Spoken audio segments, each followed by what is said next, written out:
بسم اللہ الرحمن الرحیم۔ السلام علیکم ورحمۃ اللہ وبرکاتہ۔ عزیز طلبہ کرام، آج سبق نمبر 113 میں ہم مفلس کے تصرفات کا بیان پڑھتے ہیں۔ مفلس اس شخص کو کہتے ہیں کہ جو دیوالیہ ہو جائے اور اس کے اوپر قرضوں کا اتنا بوجھ ہو جائے کہ ہر طرف سے اس کو قرض خواہ کھینچ رہے ہیں کہ بھئی ہمارا قرضہ ادا کرو، اور اس کے پاس قرضہ ادا کرنے کے لیے یا تو حقیقت میں کچھ بھی نہ ہو، یا یہ ہے کہ اس نے ظاہر یہ کیا ہو کہ میرے پاس کچھ بھی نہیں ہے، لیکن اس کے پاس بعد میں جب پتہ چلے تو اس کے پاس مال بھی ہے، جائیداد بھی ہے۔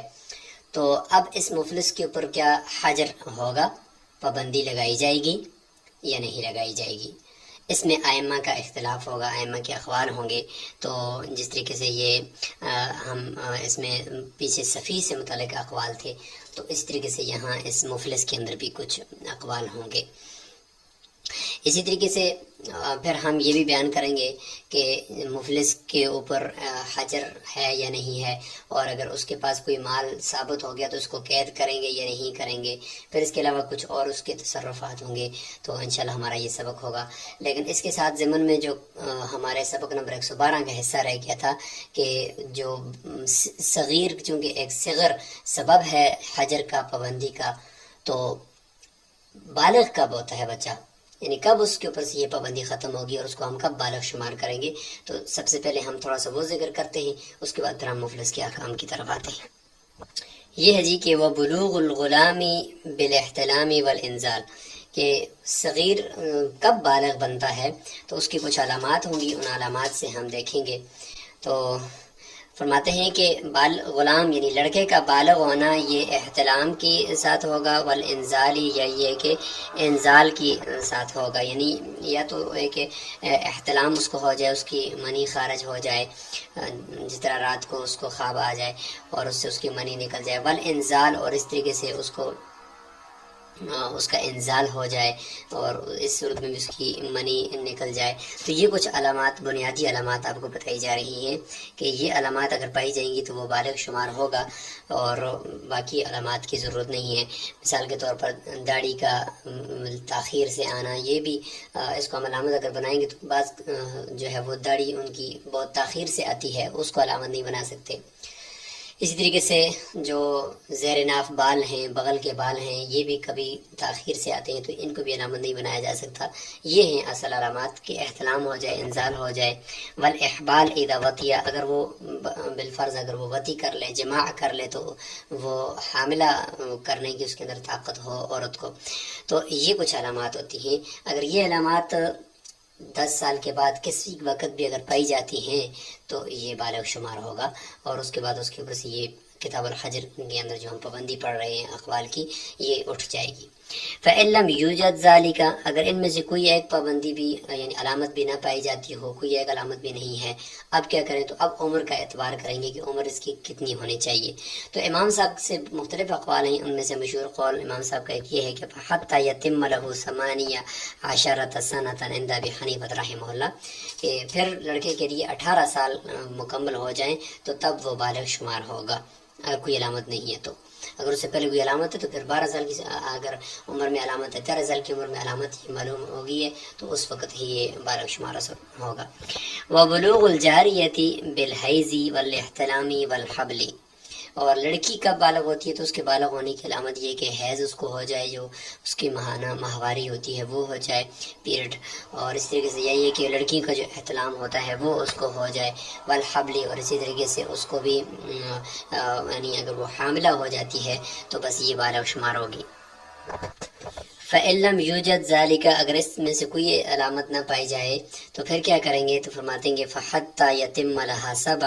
17 سَنَةً، پھر امام صاحب کے نزدیک اس میں بھی کہ لڑکی کے یہ 17 سال جب پورے ہو جائیں عمر کے، بس یہ بالغ شمار ہوگی، اور اس کے بعد یہی ہوگا کہ یہ اب بالغ ہے، بے شک کوئی علامت بھی نہ پائی جاتی ہو۔ سیوین کیا فرماتے ہیں؟ وہ فرماتے ہیں کہ اذا تم للغلام والجاریہ 15 سنۃ، اگر غلام اور باندی یعنی غلام اور باندی بھی ہو، چاہے وہ بالغ ہونے اس کی علامات ہوں، یا یہ کہ بچہ اور بچی یعنی صغیر، غلام یہاں پہ صغیر کے معنی میں یعنی چھوٹے بچے کے معنی میں، اور جاریہ معنی بچی کی، لہٰذا اگر بچہ بچی یعنی لڑکا لڑکی وہ بالغ ہونے کی ان کی عمر جو اگر دیکھیں تو کہیں کہ اگر وہ 15 سال کے ہو جائیں، 15 سال ان کی عمر ہو جائے، چاہے لڑکا ہو یا لڑکی ہو، تو فقط بلغا، صاحبین فرماتے ہیں کہ وہ بالغ ہو جائیں گے۔ اب یہاں پہ صاحبین کا قول جو ہے یہ مفتبی ہے کہ 15 سال بس یہ عمر ہے بالغ ہونے کی دونوں کے لیے، نہ 18 ہے نہ 17 ہے۔ علامات اگر اس سے پہلے آ گئی تو پہلے بالغ ہوں گی، نہیں آئی تو پھر یہ 17 سال بلکہ 15 سال ان کی جو ہے یہ کریکٹ ہے، اور اسی کے اندر بس انہوں نے جب وہ پہنچ گئے تو انہوں نے گویا کہ ان کے اوپر بالغ کے احکامات لاگو ہو جائیں گے، نماز فرض ہو جائے گی، ان کے جو بے شرح ہیں لین دین ہیں وہ سارے کے سارے یہاں پہ درست ہو جائیں گے۔ وَإِذَا رَاهَقَ الْغُلَامُ وَالْجَارِيَةُ، اگر ایسا ہے کہ قریب البلوغ ہیں، راہقہ منا مراہقہ، مراہق کہتے ہیں قریب البلوغ، یعنی لڑکا یا لڑکی قریب البلوغ ہیں، فَأُشْكِلَ أَمْرُهُمَا فِي الْبُلُوغِ، بالغ ہونے میں ان کا معاملہ ذرا اشکال کا شکار ہے، مشکل ہو گیا ہے ان کو پہچاننا، علامات بھی کوئی ظاہری طور پر نہیں ہیں،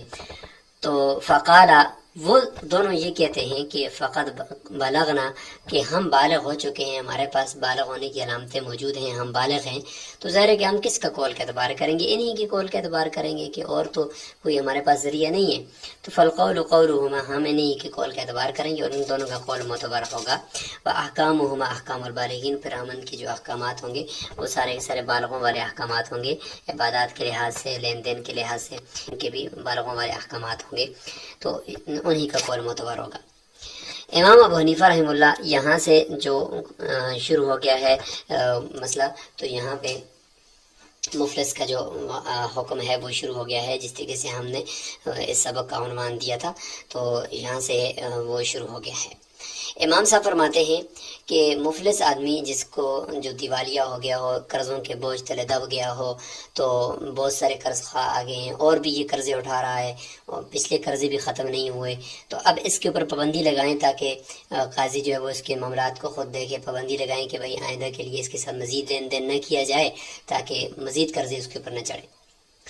تو امام صاحب فرماتے ہیں کہ میں پابندی اس کے اوپر نہیں لگاؤں گا۔ کیوں؟ اس لیے کہ اگر پابندی لگائیں گے تو یہ تو جانوروں کے ساتھ اور حیوانات کے ساتھ اس گویا کہ ہم نے اس کو لاحق کر دیا اور اس کی اہلیت کو ختم کر دیا، کمانے کی جو اس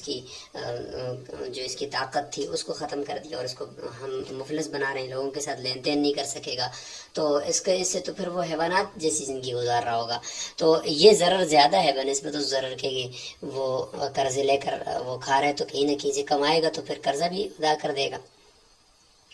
تو اس لیے فرماتے ہیں امام صاحب کہ لا احجر فی الدین علی المفلس، دین کے اندر جو ہے مفلس کے اوپر اور تنگ دست آدمی کے اوپر میں پابندی نہیں لگاؤں گا۔ وَإِذَا وَجَبَتْ الدُّيُونُ، لہٰذا اگر قرضے واجب ہو گئے اس کے اوپر بہت زیادہ، علی رجل، کسی آدمی کے اوپر مفلس جو مفلس ہو، وَطَلَبَ غُرَمَاؤُهُ حَبْسَهُ وَالْحَجْرَ عَلَيْهِ وَلَمْ أَحْجُرْ عَلَيْهِ، اور اس کے غرما یعنی قرض خواہ، قرض دینے والے اس کے قید کرنے کو اور اس کے اوپر پابندی لگانے کو طلب کر رہے ہوں، اس کا مطالبہ کر رہے ہوں، تو میں اس کے اوپر پھر بھی پابندی نہیں لگاؤں گا، اس کو حیوانات کے ساتھ لاحق نہیں کروں گا کہ اس کی ساری اہلیت کو ختم کر دیا جائے۔ وَإِنْ كَانَ لَهُ مَالٌ لَمْ يَتَصَرَّفْ فِيهِ الْحَاكِمُ، اگر اس کے پاس مال ہو، یعنی مال مل جائے اس مفلس کے پاس کچھ نہ کچھ، تو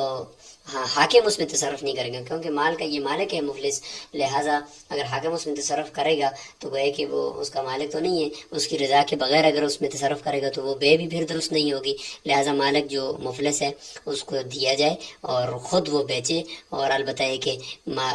حاکم یہ کر سکتا ہے کہ اس کو قید کرے تاکہ وہ ان تمام اموال کو جو اس کے ہاتھ میں ہیں، جائیدادیں ہیں، ان کو فروخت کر کے حاکم اس کے قرضوں کو ختم کر دے اور پھر اس کے بعد اس کو چھڑا دے۔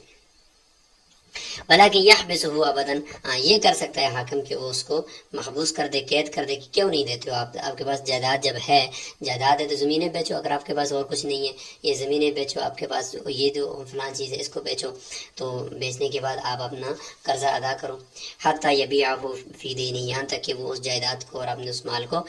دین کے اندر فروخت کر دے۔ وَإِنْ كَانَ لَهُ دَرَاهِمُ وَدَيْنُهُ دَرَاهِمُ، اگر اس کے اوپر قرضہ بھی دراہم ہے اور اس کے پاس جو پڑا ہوا مال ہے وہ بھی دراہم ہی مل گئے ہمیں، او علی ضد ذالک، یا والا ضد ذالک بعض نسخوں میں نہیں ہے اور اس لیے یہاں پہ اس کی ضرورت بھی نہیں ہے. اگر کہیں بھی تو پھر اس کی یہ مطلب ہو سکتا ہے کہ ضد ذالک ہے کہ اس کا قرضہ بھی دینار ہو اور اس کے پاس مال بھی جو ملا ہے وہ بھی دینار ہو. یہ بڑی صورت، کیونکہ اس سے دوسری صورت کے ایک طرف درہم دوسری طرف دینار ہو وہ تو آگے خود بخود آ رہی ہے. لہٰذا یہی صورت ہو سکتی ہے ضد ذالکہ کی، اگر اس عبارت کو یہاں پہ ہم شمار بھی کریں کہ اس کا قرضہ بھی دینار ہے اور اس کے پاس جو پیسے ہیں وہ بھی دینار ہیں، تو ان دونوں صورتوں میں قضا ہے القاضی بغیر امری، اس کی اجازت کے بغیر بھی قاضی اس کے مال کو اٹھا کر قرض خواہوں کو دے دے گا. وجہ یہ ہے کہ یہاں پہ تو جنس ہے کہ لہٰذا گویا کہ وہ بے نہیں وہی قرضہ ہی دینا ہے، تو اس میں اس مفلس کی اجازت کی ضرورت قاضی کو نہیں ہے. وَإِنْ كَانَ دَيْنُهُ دَرَاهِمْ، اگر اس کے برعکس ایسا ہے کہ اس کا جو قرضہ ہے اس کے اوپر چڑھا ہوا ہے وہ تو دراہم کی شکل میں ہے، وہ دراہم کی شکل میں دینا ہے، اور اس کا جو مال ابھی ہمیں ملا ہے وَلَهُ دَنَانِيرُ، اس کے دنانیر ہیں. او عَلَى ضِدِّ ذَلِكَ، ہاں یہ ٹھیک ہے کہ اس کے برعکس یعنی اس کا جو قرضہ ہے وہ دنانیر ہوں اور اس کے بعد جو مال ہے وہ دراہم ہوں. تو اس صورت میں بھی قاضی یہ کر سکتا ہے کہ اس کا جو قرضہ اگر دینار ہے تو درہموں کو اس دینار کے بدلے میں بیچ دے. باع القاضی فی دینہ، تو اس دراہم کو قاضی اس کے دین کے اندر، یعنی دین اگر دینار ہے تو اس کے بدلے میں فروخت کر دے گا. تو اس طریقے سے کر کے قاضی اس کے قرضے کو ادا کرنے کے لیے اس کو قید کرے گا، جب قرضہ ختم ہو جائے گا تو پھر اس کو چھوڑ دے گا. صاحبین فرماتے ہیں کہ اذا طلب غرماء المفلس الحجر علیہ حجر القاضی علیہ، اگر غرماء یعنی مفلس کے قرض خواہ وہ اگر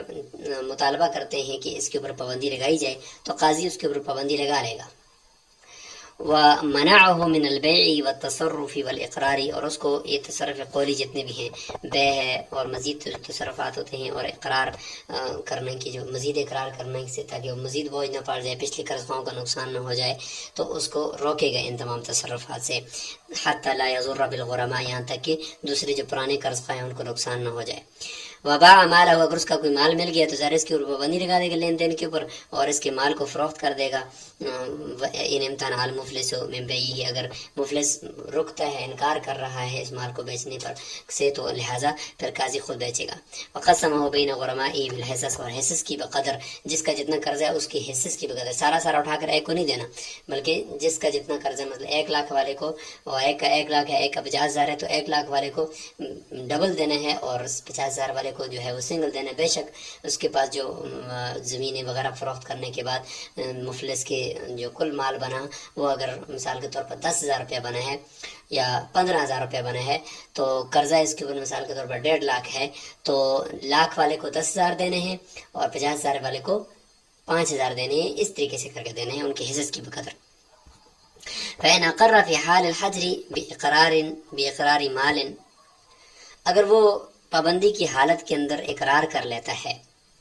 کہ میرے اوپر مال ہے، بھئی فلاں بندے کا بھی مال میرے اوپر لازم ہے، اور وہ مال ایسا ہے کہ لازمہ یعنی وہ مال ہے، اس نے کہا کہ بھئی میرے اوپر مال ہے جو میں نے فلاں بندے سے لیا ہے، تو اب یہ اقرار اس کا کیا ہوگا؟ تو فرماتے ہیں کہ لازمہ ذالک بعد قضاء الدیون، یہ اقرار تو اس کا نافذ ہوگا لیکن پہلے اس کے جو قرضے ہیں ان کو ہم ادا کریں گے. جب وہ قرضے ادا ہو جائیں گے تو اس کے بعد اس کا یہ اقرار بھی نافذ ہو جائے گا. اچھا، یہ تو یہاں تک بات ہوگی کہ اس کے قرض خواہوں کو کس طریقے سے ہم قرضہ واپس کریں گے. دوسرا یہ کہ جب اس کے اوپر پابندی لگے گی تو یہاں پہ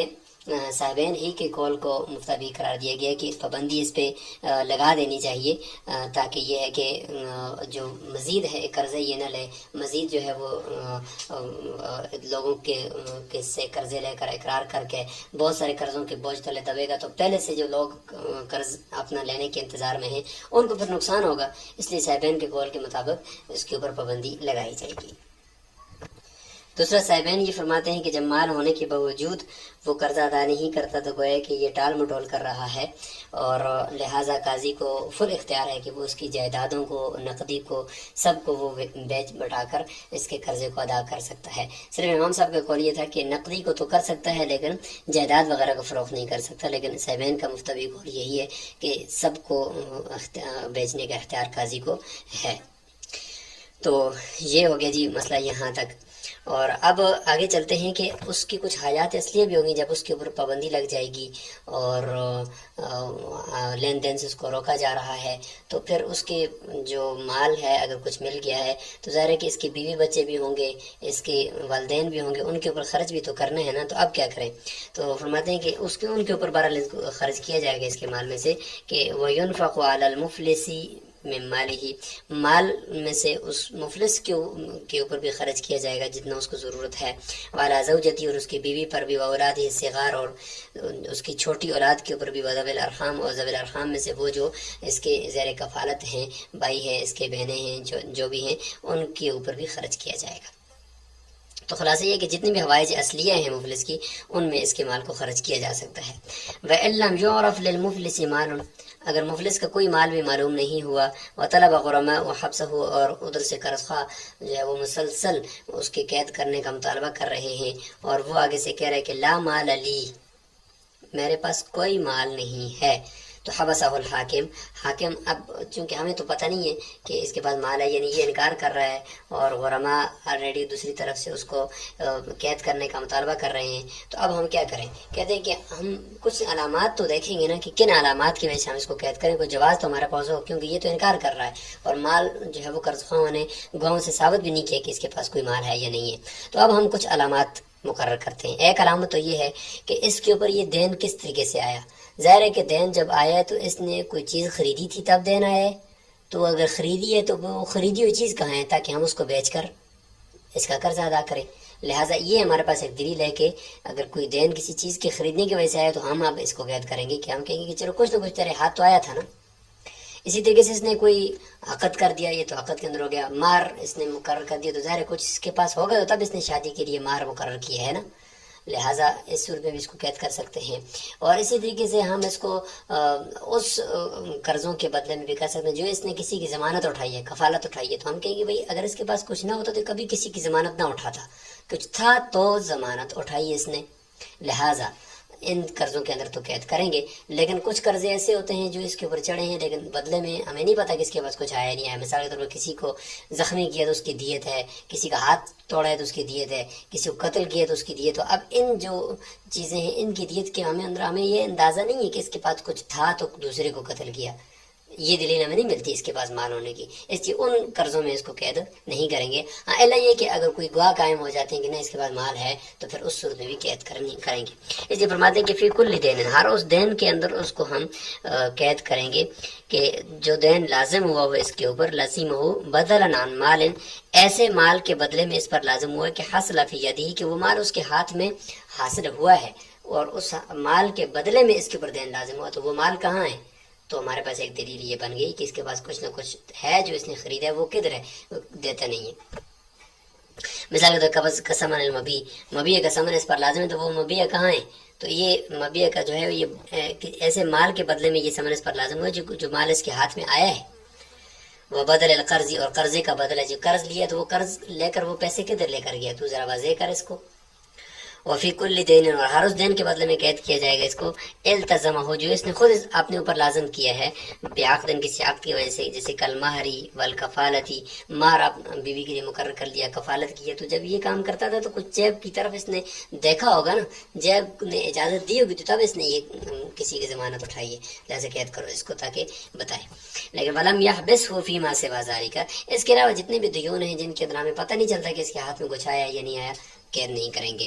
کعوض المغصوبی و عرش الجنایاتی، جیسے کہ کوئی چیز غصب کی ہے تو اس کا عوض اب اس نے دینا ہے، تو وہ جو چیز غصب کی ہے تو وہ تو اس نے واپس کرنی ہے ہر حال میں، وہ تو واپس کر دی۔ اب اس کو اگر اس نے کوئی نقصان پہنچایا یا اس کے اندر عیب پہنچایا تو اب ہمیں اس سے نہیں پتہ چلتا کہ بھئی اس کے پاس کچھ تھا تو اس نے اس چیز کو عیبدار کیا۔ اس طریقے سے کسی کوئی جنایت کی ہے، کسی کا کوئی ہاتھ پاؤں زخمی کر دیا، اس کی جو عرش اس نے دینی ہے، دیت دینی ہے، اس میں بھی پتہ ہمیں نہیں چل سکتا کہ اس کے پاس کچھ ہے یا نہیں ہے۔ الا ان تقوم البینۃ، ہاں اگر بینہ قائم ہو جائے اس بات پر کہ بان لہ مالا، کہ اس بندے کے لیے مال ہے، مال اس کے پاس موجود ہے، تو پھر اس صورت میں بھی قید کریں گے۔ اچھا قید کتنے عرصہ تک کرنا ہے اس کے بارے میں بتایا جا رہا ہے کہ وَيَحْبِسُهُ الْحَاكِمُ شَهْرَيْنِ أَوْ ثَلَاثَةَ أَشْهُرٍ، 2 مہینے یا 3 مہینے رکھے گا، اس سے زیادہ نہیں رکھے گا، کیونکہ عام طور پر اتنے عرصہ کے اندر معلوم ہو جاتا ہے کسی آدمی کی پوری تحقیق چھان بین ہو جاتی ہے۔ سأل عن حال ہی، اس 2-3 مہینوں کے اندر اس کے حالت کے بارے میں لوگوں سے پوچھ گچھ کرے گا۔ فَإِن لَمْ يَنْكَشِفْ لَهُ مَالٌ، اگر اس کا کوئی مال منکشف نہیں ہوا، ظاہر نہیں ہوا، تو پھر قید کرنے کا فائدہ کیا ہے؟ خلا سبیلہ، اس کے راستے کو چھوڑ دے، آزاد کر دے اس کو۔ وَكَذَلِكَ، اور دوسری صورت میں بھی آزاد کر سکتے کہ اذا قام البینۃ علی انہ لا مال لہ، اس بات پر گواہ ہو کہ بھئی اس کے پاس کوئی مال نہیں ہے، واقعی یہ مفلس ہے، کچھ بھی اس کے پاس نہیں ہے، لہذا اس کو چھوڑ دے گا۔ لیکن جب چھوڑ دے گا قاضی تو پھر لا یحول بینہ، حاکم یا قاضی تو پھر حائل نہیں ہوگا اس کے درمیان، و بین غرمائی، اور اس کے قرض خواہوں کے درمیان، بعد خروجہ من الحبس، جب یہ قید سے آزاد ہو گیا ہے تو پھر یہ ان کے درمیان حائل نہیں ہوگا، کیونکہ اب اس کو حائل ہونے کی ضرورت ہی نہیں ہے۔ قاضی نے تو گویا کہ اپنا کام کر لیا، تحقیق کر کے بتا دیا کہ اس کے پاس مال نہیں ہے۔ اب قرض خواہ کیا کریں گے؟ یلازمونہ، قرض خواہ اس کو لازم پکڑیں گے، یعنی اس کا پیچھا کریں گے کہ کہیں یہ بھاگ نہ جائے، اور دیہڑی بھی لگانے کے لیے جائے، اور جو مزدوری ہو اس مزدوری میں اس کے حوائج اصلیہ کو کے لیے چھوڑ کر باقی مزدوری وہ قرض خواہ اپنے حصص کے بقدر آپس میں تقسیم کرتے جائیں گے۔ لیکن یہ کہ اس کو ایسا نہیں کہ بالکل قید کر کے چھوڑ دیں گے، بلکہ اس کا پیچھا کرتے رہیں گے اور اس کو کام کرنے کی اجازت ہوگی۔ اس لیے فرمایا کہ ولا یمنعونہ من التصرف والسفر، لہذا سفر کرنے سے اور مال میں تصرف کرنے سے وہ اس کو نہیں روک سکتے، وہ چھوڑیں گے تو تب جا کر کچھ کمائے گا اور کچھ لائے گا تو پھر ان کو بھی دے گا، قرض خواہوں کو بھی، اس لیے فرمایا کہ اس سے نہیں روک سکتے۔ وَيَأْخُذُونَ فَضْلَ كَسْبِهِ، لہذا اس کی جو مزدوری کی جو اضافہ ہے، یعنی اپنے بال بچوں کے لیے یہ خرچہ چھوڑنے کے بعد جو بچے اضافی رقم وہ اس سے لیں گے، سارا اس سے نہیں لیں گے۔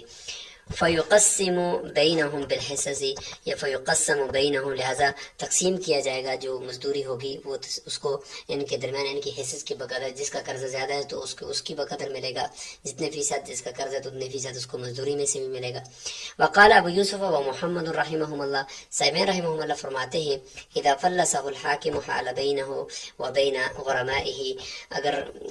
جب حاکم کسی کو مفلس قرار دے دے، مفلس ہونے کا اس کا اعلان کر دے کہ یہ آدمی مفلس ہے، اس کے ساتھ لین دین بند کر دیا جائے، تو وہ آدمی مفلس ہو جاتا ہے۔ یہاں پہ مسئلہ یہ ہے کہ کیا حاکم کے کسی آدمی کو مفلس قرار دینے سے وہ مفلس ہوگا؟ تو صاحبین فرماتے ہیں کہ ہو جائے گا، وہ مفلس ہوگا، بس جب قاضی کا فیصلہ ہے۔ جب تک قاضی کا فیصلہ نہیں آیا، اس وقت تک حاکم کا فیصلہ نہیں آیا، اس وقت تک وہ مفلس نہیں ہے۔ جب آ گیا فیصلہ تو بس پھر یہ مفلس ہوگا۔ امام صاحب فرماتے ہیں کہ قاضی کے فیصلے کا اس میں کیا اعتبار ہے کہ کوئی آدمی مفلس ہوگا قاضی کے فیصلے سے؟ ہو سکتا ہے کہ قاضی کا فیصلہ ہو، اس کے اگلے گھنٹے کے اندر اس کو اللہ تعالیٰ کوئی لاکھوں روپیہ دے دے، تو یہ مال تو آنے جانے والی چیز ہے، تو لہٰذا قاضی کے فیصلے کے اوپر ڈیپینڈ نہیں ہے، مال کے ہونے یا نہ ہونے پر ڈیپینڈ کرتا ہے۔ لہٰذا امام صاحب کا قول معتبر ہے، یہاں پہ مفتوی ہے کہ قاضی کے فیصلے کا یہاں پہ کوئی بھی نہیں ہے۔ جب پیسہ ہے تو یہ ٹھیک ہے، مفلس نہیں ہے، اور اگر پیسہ نہیں ہے تو یہ مفلس ہے، تو یہاں پہ یہی ہوگا۔ صاحبین فرماتے ہیں کہ جب حاکم اس کو مفلس قرار دیتے تو پھر حال بینہ، پھر اس کے درمیان،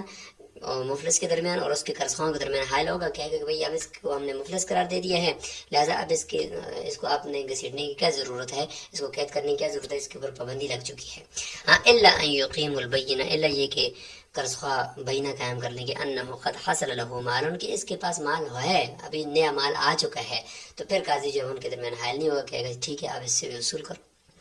ولا يحجر على الفاسق اذا كان مصلحا لماله، آخر میں کچھ فاسق کے احکامات بھی بیان ہو رہے ہیں کہ فاسق آدمی ہے اور ٹھیک ہے اپنے باقی سب چیزوں میں ٹھیک ہے، اپنے مال کا خیال کرتا ہے، اپنے بچوں کا خیال کرتا ہے، فضول خرچی نہیں کرتا، لیکن فسادی سا ہے، مطلب جس کو ہم کہہ سکتے ہیں کہ بدماش ٹائپ کا ہے، تو ٹھیک ہے وہ بدماشی اس کی اپنی جگہ پر ہے، فسق اس کا اپنی جگہ پر ہے، لیکن یہ کہ جب وہ اپنے مال کے اندر وہ مخلص ہے تو اس کے اوپر پابندی نہیں لگائی جائے گی، اور یا لا یحجر ہم کہیں گے، یا شریعت کے یا حاکم کے بارے میں طرف ضمیر راجع ہوگی، لا یحجر کے حاکم اس کے اوپر پابندی نہیں لگائے گا۔ والفسق الاصلی والطاری سواء، یہ اشکال اس ہوتا ہے کہ ایک بندہ شروع سے ہی فاسق اور فاجر چلا رہا ہے علاقے کے اندر، یا یہ کہ پہلے تو ٹھیک تھا ابھی خراب ہو گیا ہے، دونوں برابر ہیں، دونوں کے حکم ہے کہ پابندی نہیں لگے گی۔ ومن افلس وعنده متاع، اور کوئی آدمی مفلس ہو گیا اور اس کے پاس کوئی گھریلو سامان وغیرہ اگر پڑا ہوا ہے، تو کیا کریں گے؟ کہتے ہیں کہ وہ سامان ایسا ہے کہ اس نے کسی ایک خاص آدمی سے خریدا تھا اور اس کے پیسے اس نے نہیں دیے، لرجل بعینہ، کسی متعین آدمی کا سے اس نے دیا تھا، اور اس کا قرضہ بھی اس کے اوپر چڑھا ہوا ہے، دین وغیرہ چڑھا ہوا ہے، مثلا فریج اس نے خریدی تھی یا گھر کا کوئی ساز و سامان خریدا تھا، اب یہ مفلس ہو گیا، سامان ادھر پڑا ہوا ہے، تو اگر وہ دکاندار آ کر کہتا ہے کہ بھائی یہ تو سامان آپ نے مجھ سے ہی دیا تھا نا، یہ تو مجھے ہی دے دو، یہ کسی اور کو دینے کی کیا ضرورت ہے، یہ مجھے ہی دے دو، میرا قرضہ ختم ہو جائے گا۔ ابتاعہ منہ، جس دکاندار سے اس نے خریدا ہے، تو وہ دکاندار کہہ رہے ہیں، تو کسی متعین دکاندار سے اس نے لیا ہوا ہے جس سے اس نے خریدا، وہ آ کر کہتے ہیں کہ مجھے دے دو، تو کہتے ہیں فصاحب المتاع اسوۃ للغرماء، یہ جو سامان والا دکاندار ہے جس نے اپنا سامان دیکھ کر لینا چاہتا ہے، یہ نہیں لے سکتا، بلکہ یہ برابر ہوگا دوسرے قرض خواہوں کے ساتھ اس مال کے اندر، بلکہ اس مال کو کیونکہ قبضہ کرنے کے بعد بے تام ہو چکی، اب تو یہ مشتری کے ہاتھ میں ہے، مشتری اس کا گویا کہ مفلس جو مشتری ہے وہ اس کا مالک ہے، لہٰذا جو وہ جس طریقے سے استعمال کرے وہ اس کو استعمال کرے گا، لہٰذا وہ فروخت کر کے تمام قرض خواہوں میں تقسیم کیا جائے گا، نہ کہ وہ صرف وہ دکاندار ہی اس کو اکیلا لے لے، ایسا نہیں ہوگا۔ تو یہاں تک یہ ہماری کتاب الحجر یہ مکمل ہو رہی ہے، بلکہ مکمل ہو چکی ہے۔ یہاں پہ آپ نے جو حجر کے 3 اسباب تھے بالاتفاق، حجر کے یعنی رق، صغر اور اس طریقے سے جنون، اور اس کے بعد سفیہ اور مفلس، اور یہ آخر میں ہم نے فاسق کے احکامات ذکر کیے ہیں، ان کو اچھی طریقے سے ہم نے ذہن نشین فرمانا ہے۔ السلام علیکم ورحمۃ اللہ وبرکاتہ۔